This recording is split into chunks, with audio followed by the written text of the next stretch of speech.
Okay, let's get right into it. We've all seen this happen, right? Someone starts acting like they're in charge when well, they're not. It's that public meltdown that just seems to come out of nowhere. It's awkward, it's confusing, and it makes you think, what is really going on here?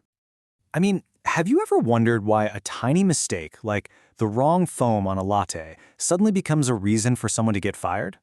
That's the exact question we're going to get to the bottom of. We're about to pull back the curtain on the real psychology behind these huge, baffling overreactions.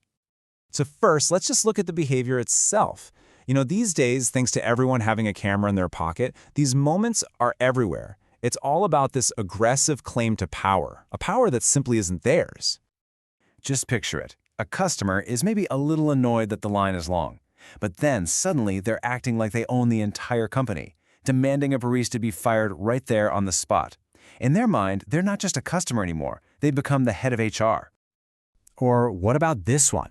You see someone screaming at another driver for a tiny parking mistake, acting like they're the absolute final word on parking lot law. I mean, they're not a cop, they don't work there, but for that one moment, oh yeah, they are laying down the law. And it's not just out in public. This stuff happens at work too. You know that one coworker? The one who tries to take over every meeting, bosses everyone around, and just has to correct every little thing, even though they have zero authority? It's a total power grab, but in a really small pond. And this right here, this is the real question.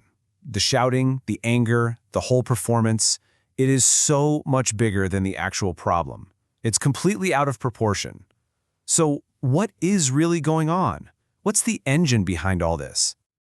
Okay, so now we get to the why, because that huge outward explosion of authority, it's almost always hiding a deep, internal feeling of being completely out of control. This isn't about strength, it's about a struggle happening on the inside. The key idea here has a name. It's called compensatory control. Now that sounds academic, but the idea is incredibly simple. When the big things in your life feel like they're spinning out of your control, you desperately look for small things you can control. Here's the best way to think about it. Imagine your entire house is an absolute disaster, and you feel so overwhelmed you don't even know where to start. So what do? Instead of tackling the huge mess, you find one single messy drawer and you organize it perfectly. That small feeling of control makes you feel just a little bit better, right? Well, for some people, that barista or that driver, they become the messy drawer. So the process is pretty straightforward. First, a person feels powerless about something big and important in their life. Second, they find an easy, low-stakes target, a situation they know they can win. And third, they go all in, asserting authority just to get that temporary hit of feeling powerful again. So you might be thinking, if this is basic human psychology, why does it feel like we're seeing it everywhere now?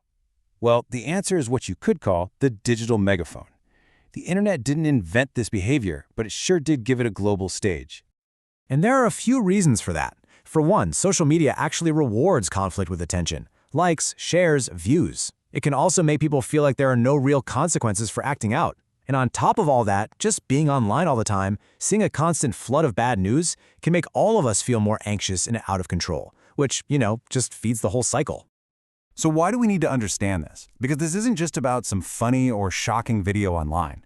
This behavior has real consequences for real people, and it kind of holds up a mirror to all of us.